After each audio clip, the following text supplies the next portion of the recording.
యేసువా వందనం, యేసువా స్తోత్రం, తండ్రి వందనం, తండ్రి స్తోత్రం, ఆత్మదేవా వందనం, ఆత్మదేవా స్తోత్రం, యేసువా స్తుతి, యేసువా ఆరాధన, తండ్రి స్తుతి, తండ్రి ఆరాధన, ఆత్మదేవా స్తుతి, ఆత్మదేవా ఆరాధన. Praise the Lord, praise the Lord, praise the Lord, hallelujah, hallelujah. ప్రభునందు ప్రియమైన సహోదరి సహోదరులారా, నాకు సమయం వచ్చినటువంటి పూజ్యవర్యులకు వచ్చిన కుటుంబం వారికి ప్రభు పేరిట వందనాలు తెలియజేస్తూ ఉన్నాను. ప్రియ సహోదరి సహోదరులకు చక్కని వాక్యం విన్నాం. పూజ్యవర్యులు అందించిన వర్తమానం ఎవరి హృదయాల్లోనికి ఎంతవరకు వెళ్ళిందో నాకైతే తెలియదు, కానీ అద్భుతమైనటువంటి మాటలు దేవుడి వారి నోటి నుంచి మాట్లాడారు. దేవుడికి స్తోత్రం. ఇది ఈ మాటల ప్రకారం మన జీవితాలు ముందుకు నడుచుకోవాలి. నేను ఆశిస్తున్నది ఏంటంటే రెండు విషయాలు మాట్లాడాలనుకున్నాను. దేవుడు నీకు ఎంతటి కృపలు ఇస్తున్నాడు, నీకు కృపలిచ్చినటువంటి దేవునికి నువ్వెంతటి కార్యాలు చేస్తున్నావు నీ జీవితంలో. దేవుడు మన జీవితంలో ఆయన ఎంతటి అద్భుతమైనటువంటి కృపలను ఇస్తూ మనల్ని హెచ్చిస్తున్నాడు అంటే, ప్రభునందు ప్రియమైనటువంటి సహోదరి సహోదరులారా, అద్భుతమైనటువంటి కృపలు దేవుడు మనకి ఇస్తున్నాడు. ఆయనలో ఉన్న గొప్పతనం ఏంటంటే, మనము ఎంత పాపులమైనను ఆయనే మన పాపాన్ని లెక్క చేయకుండా ఆయన మనల్ని అధికారులను చేస్తున్నాడు. గట్టిగా చప్పులు కొట్టి దేవునికి మహిమను చెల్లించాడు. మనం ఏం చేస్తున్నాడు తెలుసా? అధికారులను చేస్తున్నాడు. అంటే చాలా గొప్పవాడిగా ఆయన భావిస్తున్నాడు మన జీవితంలో. 2వ తిమోతిలకు రాసిన పత్రికలో 4వ అధ్యాయంలో 8వ వచనంలో అద్భుతమైనటువంటి మాట అక్కడ మనకు కనిపిస్తా ఉంది. చూడండి, 4వ అధ్యాయం 8వ వచనం, 2వ తిమోతి. ఇప్పుడు నా కొరకై పందెపు బహుమానం వేచి ఉన్నది, నీతి కిరీటమును నీతిగల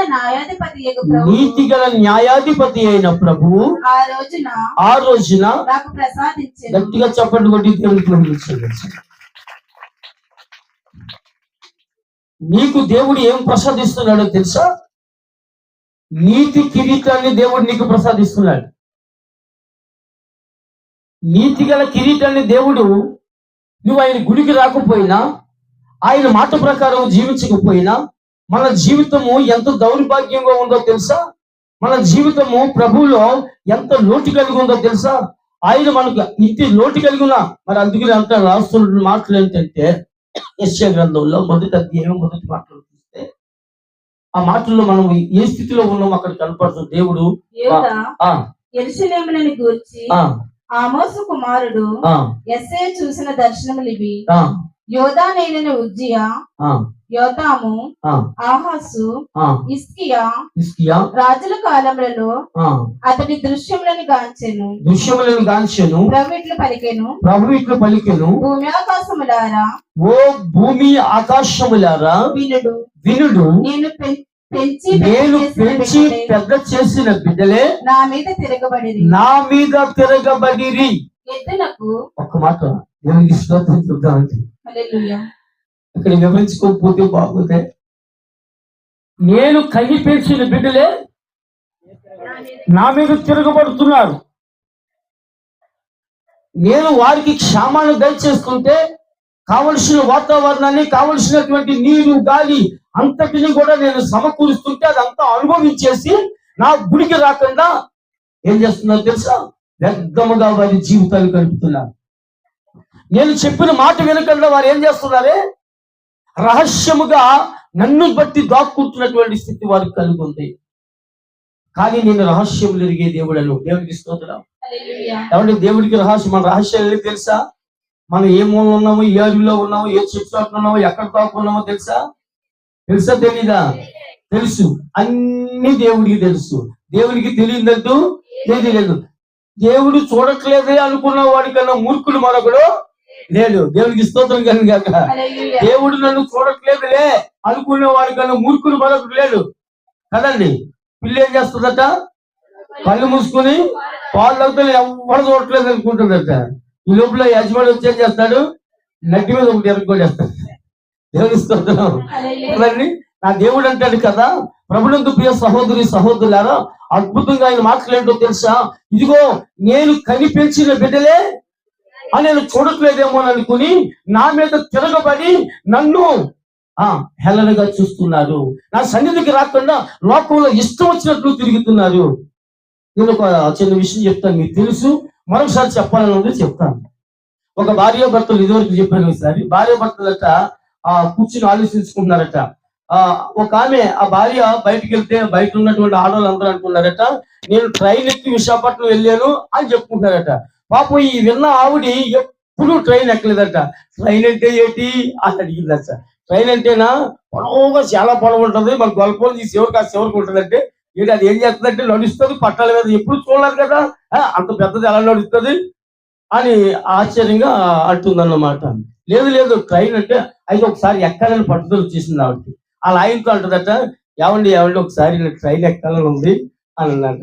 ట్రైన్ ఎక్కి ఎక్కడికి వెళ్తామంటే అందరూ విశాఖపట్నం మేరీ మంది కొండకి వెళ్ళిపోతున్నారు కదా, మనం కొండ దగ్గరికి వెళ్ళి చూసి వచ్చి వెళ్తాం ట్రైన్ ఎక్కి. కానీ ఆ భార్య ఆలోచించుకుంటే కనీసం లేదంటే 1000 రూపాయలన్నా ఖర్చు అవుతాయి, ఉండాలా.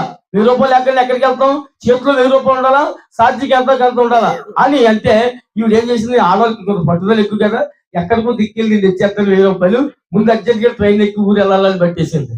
వెంటనే ఏం చేసిందంటే ఈమె ఆయమ్మ దగ్గరికి వెళ్ళి 1000 రూపాయలు పట్టుకొచ్చేసింది.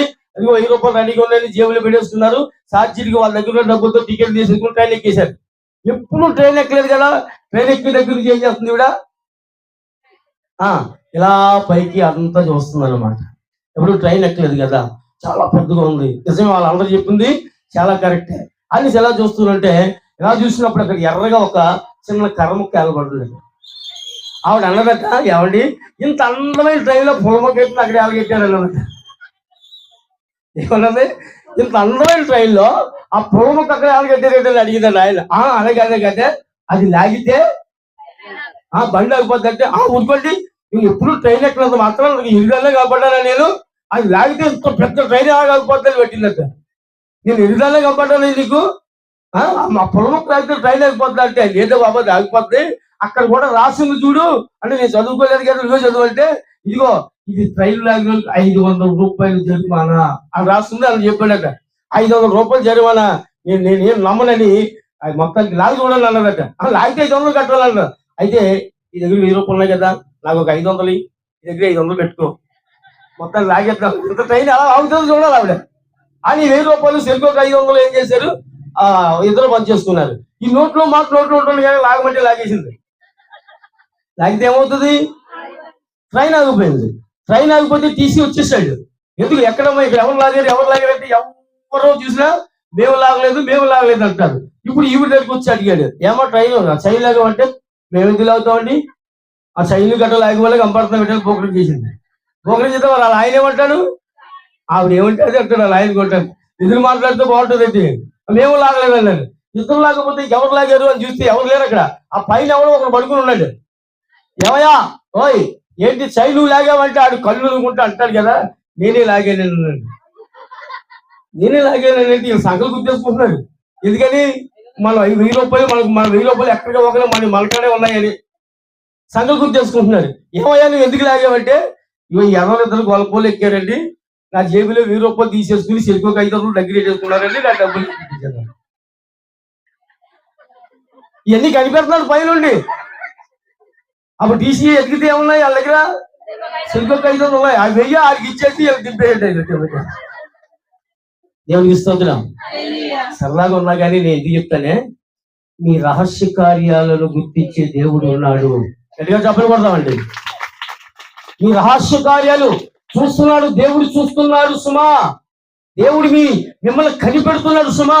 మీరు ఎక్కడికి వెళ్తున్నారో, ఎలా ఉన్నారో, ఏ స్థితిలో ఉన్నారో, ఏం చేస్తున్నారో ప్రతిదీ గమనించేవాడు ఒకడున్నాడని మాత్రము మర్చిపోకూడదు. యెషయా చదవండి మరొకసారి.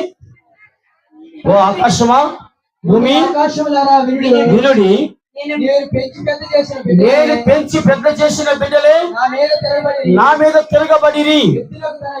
ఎద్దులకు తన యాజమానుడు ఎవరో తెలియను, గాడిదకు యజమానుడు తాను ఎక్కడ గడ్డి వేయనో తెలియను.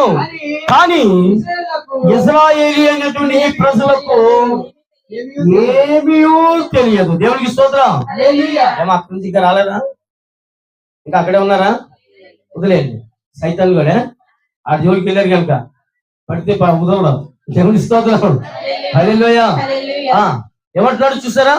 ఎద్దులకు యాజమాని గడ్డి ఎక్కడ వేగినో తెలియను, కానీ ఈ ఇశ్రాయేలీలకే ఏమీ తెలియదు. గుడిలో దేవుని యొక్క శరీర రక్తాలు దొరుకుతున్నాయన్న విషయం తెలియదు. ఆ గుడిలో నాకు బాధలు కలిగి ఉంటే ఆ గుడిలోకి వెళ్తే బాధలు తీరిపోతాయన్న విషయం తెలియదు.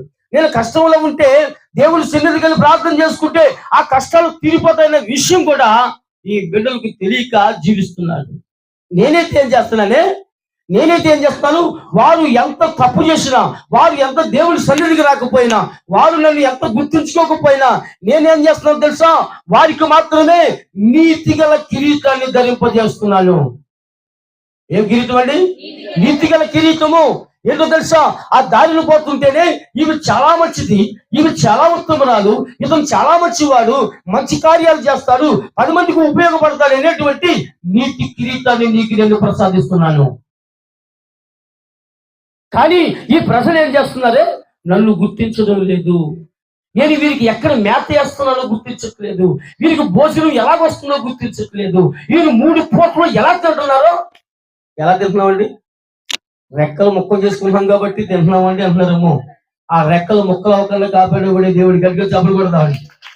ఆ రెక్కలు ముక్కలు అవ్వకుండా, ఆ రెక్కలు కష్టపడకుండా, రెక్కలు బాధపడకుండా మళ్ళా రేపటి దినాన్ని మళ్ళా అదే పని చేసుకోవడానికి శక్తి ఇచ్చేవాడు దేవుడు. అంత శక్తిగల దేవుడు అంటాడు కదా, ఇదిగో ఈ నా బిడ్డలకు నేనైతే ఏ కిరీటం ప్రసాదిస్తున్నాడు? నీతిగల కిరీటాన్ని ప్రసాదిస్తున్నాడు. చాలా స్పీడ్గా ఇంకొక మాట కూడా చూసుకుందాం ప్రియ సహోదరి సహోదరులారా. మరొక మాట కూడా చదవండి. పేతురు గారు రాసిన మొదటి లేఖ 5వ అధ్యాయం 4వ వచనం చదవండి. పేతురు గారు రాసిన మొదటి లేఖ 5వ అధ్యాయం 4వ వచనం. ప్రధాన కాపరి ప్రత్యక్షమైనప్పుడు మీరు ఎన్నటికీ క్షీణింపని మహిమాన్వితమైన కిరీటాన్ని ప్రసాదిస్తున్నాడు. గట్టిగా చెప్పబడదామండి. మీకు విషయం తెలుసా? నీతిగా జీవించడానికి, సమాజంలో నీకు మంచి పేరు రావడానికి నీతిగా కిరీటాన్ని పెడుతూ ఆయన మరేం చేస్తున్నాడో తెలుసా? మహిమాన్వితమైనటువంటి కిరీటాన్ని నీకు ప్రసాదిస్తున్నాడు. నీ శక్తి నీకు తెలుసా?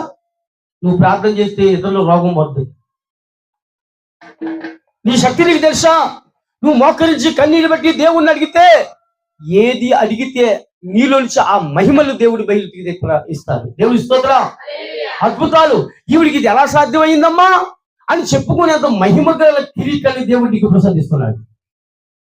ఈవినికి ఎలా సాధ్యమైంది? ఒక్కొక్కరు ఏం చేస్తారంటే రెండు బత్తాలు కావులు వేసుకొచ్చేసాడు అనుకోండి. మా పెదనాన్నట ఉల్లిపాయ కావుడు రాయవాడ నుంచి గొలపలు తెచ్చేసేవాడు. అయ్యో పెద్ద ఎత్తి, అయ్యో పెద్ద ఎత్తి తీసుకుని మా పెదన మధ్యాహ్నంలో పెద్ద గుండు కింద సద్దలు వేసుకుని దాంట్లో ఎక్కడో తినేసి మొత్తం కావాలి అంత పెద్ద కావాలి గొలపలు తెచ్చి అమ్మేసి వెళ్ళిపోయేవాడు గంటలో.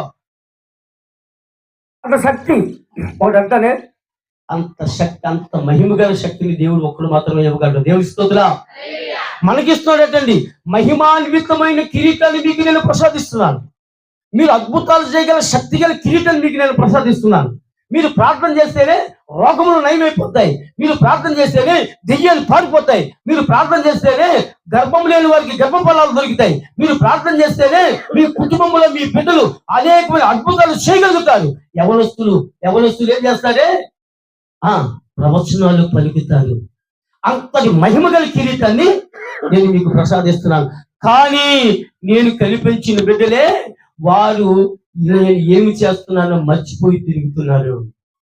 అంటే ఆ మహిమగల కిరీటాలు కూడా మనం ఏం చేస్తున్నాం? పోగొట్టుకుంటున్నాం, దాన్ని అనుభవించలేకపోతున్నాం. ఇంతటి అద్భుతాలు దేవుడు మనకు ప్రసాదిస్తున్నాడు. దేవుడి నామానికి స్తోత్రం కలుగును గాక. హల్లెలూయా, హల్లెలూయా, హల్లెలూయా. మరొక మాటలు కూడా చూడండి. యాకోబు గారు రాసినటువంటి పత్రిక 1వ అధ్యాయం 12-15 వచనాలు.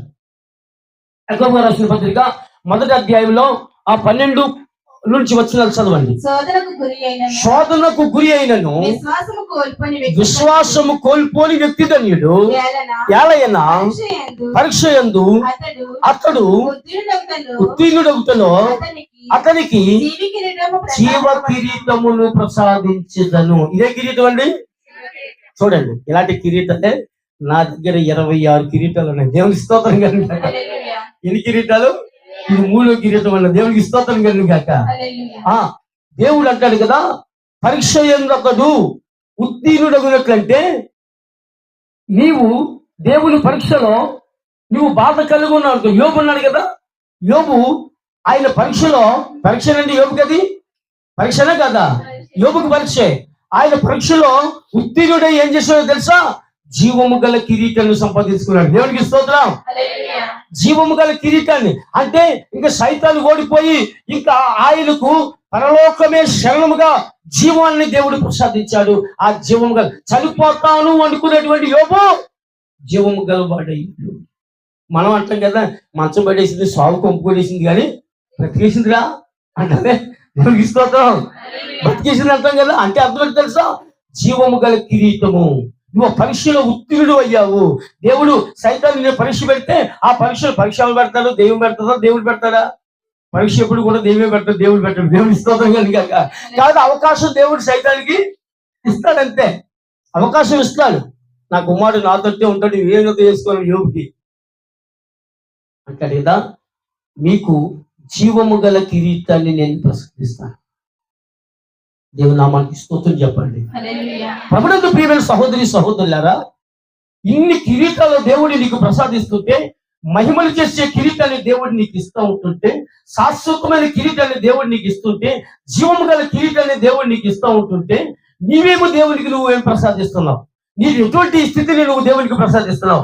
ఎటువంటి హృదయాన్ని దేవునికి ఇస్తున్నావు? చూడండి, మార్కు సువార్త 15వ అధ్యాయంలో, మార్కు సువార్త 15వ అధ్యాయము 17వ వచనం చదవండి. వారు యేసుకు ఓదారంగు వస్త్రములు ధరింపజేసిరి, ముండ్ల కిరీటము అల్లి ఆయన తలపై పెట్టిరి. ఏది బాగుంటుందండి? శివ కిరీటం బాగుంటుందండి, ముళ్ళ కిరీటం బాగుంటుందా? బా. ఇంకా మహిమలు చేసే కిరీటం బాగుంటుందండి, ముళ్ళ కిరీటం బాగుంటుందా? ఇక నీతి కిరీటం బాగుంటుందండి, ముళ్ళ కిరీటం బాగుంటుందా? అంటే బాబుని కిరీటం దేవునికి, బాబుల కిరీటం మనకేనే. దేవుని నామానికి స్తోత్రం. నా దేవుడు స్వార్థము లేని దేవుడు. దేవుని స్తోత్రం. నా దేవుడు అయితే అందరూ బాగుండాలని ఆలోచించే దేవుడు మన దేవుడు. హల్లెలూయా. అందరూ క్షేమంగా ఉండాలని ఆలోచించే దేవుడు మన దేవుడు. అటువంటి దేవుని దగ్గరకు నువ్వు నిర్లక్ష్యం చేస్తున్నావేమో ఆలోచించుకో. అటువంటి దేవుని సన్నిధికి వెళ్ళడానికి నువ్వు ఆలస్యం ఎందుకు చేస్తున్నావో ఆలోచించుకో. అటువంటి దేవుని సన్నిధిలో మోకరించడానికి ఎందుకు నువ్వు వెనకాడుతున్నావో ఆలోచించుకో. నీకు జీవము గల కిరీటం ఇస్తూ, మహిమ గల కిరీటం ఇస్తూ, అభ్యుదయమైనటువంటి కిరీటాన్ని, మహిమ గల కిరీటము, జీవము గల కిరీటము, నీతి కలిగిన కిరీటాన్ని దేవుడు నీకు ప్రసాదిస్తే, దేవుని సన్నిధికి వెళ్ళకుండా లోకంలో తిరిగాడుతున్నావా? దేవుని సన్నిధి ముఖ్యం అనుకోకుండా ఈ లోకమే ముఖ్యమని తిరుగుతున్నావా? ప్రార్థన ముఖ్యం అనుకోకుండా అక్కడ కూర్చుని జీవితాన్ని గడుపుతున్నావా? ఇన్ని కిరీటాలు దేవుడు ప్రసాదిస్తుంటే నువ్వు ఎందుకు ఆ కిరీటాన్ని నాశనం చేసుకుంటున్నావు? ప్రభునందు ప్రియ సహోదరి సహోదరులారా, ఒక్క క్షణం ఆలోచించండి. నా దేవుడు ఇంతటి మహిమలు నాలో ప్రసాదించలేదు. మహిమలు ప్రసాదించలేదండి. ఆకాశంలో సూర్యుని మన మీద వర్షింపు చేయట్లేదా? చంద్రుని యొక్క కిరీటాలు వర్షింపు చేయట్లేదా?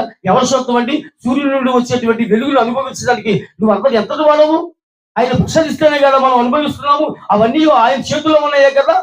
ఆయన నుంచి నువ్వేమను ఎంతటి ఇంకా అనేకమైన కృపలు దొరుకుతున్నాయి కదా. అటువంటి దేవుణ్ణి మర్చిపోయి తిరుగుతున్నావా? ఏమైంది? దేవుడిచ్చిన మహిమ, దేవుడిచ్చిన జీవం గల కిరీటము, ఈ కిరీటాలన్నీ పొంది దేవుడికి నువ్వేమిస్తున్నావు? ముళ్ళ కిరీటం ఇస్తున్నావా? అంటే ఆయన బాధ పెడుతున్నావా? నీకు విషయం తెలుసా? ఆయన సన్నిధికి వెళ్ళకపోతేనే, నువ్వు ఇరులో తిరుగుతుంటేనే బాధపడే వాళ్ళు ఎవరో తెలుసా? యేసయ్యే. కృష్ణుడి దగ్గరికి వెళ్ళి ఆ అమ్మ గుళ్ళోకి రాలేదు బాబు, నూతికాడు బట్టలు ఉతుకుంటుందా, ఆ పాపం ఆమె మోపే. ఆయన పనిలోకి వెళ్ళిపోయాడు, వాళ్ళ గుడికి వెళ్ళకుండా ఆదివారం పూట, ఆ పాపం ఆమె మోపే అనే తండ్రిని రక్షకుడిని యేసుక్రీస్తు ప్రభు వారి కృపను అడిగి మనకు మేలు చేస్తున్నాడండి. గట్టిగా చప్పలు కొడదామండి. నువ్వు ఆయన సన్నిధికి వెళ్ళకపోతే, నువ్వు ఆయన సన్నిధిలో కనిపించకపోతే బాధపడేవాడు యేసయ్య. ఎందుకో తెలుసా? నీకు జీవాన్నిచ్చేవాడు, నీకు మహిమనిచ్చేవాడు, నీకు వీతికిచ్చేవాడు ఆయన. కాబట్టి ప్రియ సహోదరి సహోదరులారా, మనం విన్న ఈ మాటలను హృదయంలో ఉంచుకొని ఇలాగ బైబిల్ని 21 కిరీటాలతో దేవుడు మనల్ని ఆశీర్దిస్తున్నాడు. దేవుడికి స్తోత్రం కలిగాక 21 కిరీటాలు ఇచ్చి దేవుడు మనల్ని ఘనంగా హెచ్చింపజేస్తున్నాడు, రాజులు చేస్తున్నాడు, ఆడవారైతే రాణులు చేస్తున్నాడు. అంతగా హెచ్చింపజేసి పరలోకములో అనేకమైన సింహాసనాలు వేసి మన కోసం వేచి చూస్తున్నాడు తెలుసా? మన కోసం సింహాసనం లైన్గా వేసి, మనం ఎప్పుడైతే ఈ లోకంలో ప్రభువును నమ్మి పాపాన్ని విడిచిపెట్టేసి, అన్యాయాన్ని విడిచిపెట్టేసి, వ్యభిచారాన్ని పక్కన పెట్టేసి నీతిగా బ్రతికితే ఆ సింహాసనాన్ని కూర్చుంటాం అనేటువంటి ఎదురు చూపు చూస్తున్నాను ఆ యేసయ్య. దేవుడికి స్తోత్రం. అది కావాలంటే నీతిగా మహిమలు కలిగి జీవం కలిగి బ్రతకడానికి దేవుని సహాయం. ఇదిగో దేవుని సన్నిధి ఇక్కడే ఉంది, దేవుని ఆలయం ఇక్కడే ఉంది. రండి, దివ్య పూజలో పాల్గొనండి, ఆయన శరీర రక్తాలు భుజించండి. పరలోక రాజ్యంలో ఆ దేవుడు కూర్చున్న సింహాసనం పక్కనే మనం కూర్చోడానికి దేవుని అనుగ్రహాలు పొందండి. దేవుడి పరిశుద్ధ వాక్యం దీవించును గాక. ఇక్కడ పరిశుద్ధాత్మ నామమున చక్కని అవకాశం దయచేసినటువంటి గురువర్యులకు హృదయ ధన్యవాదాలు.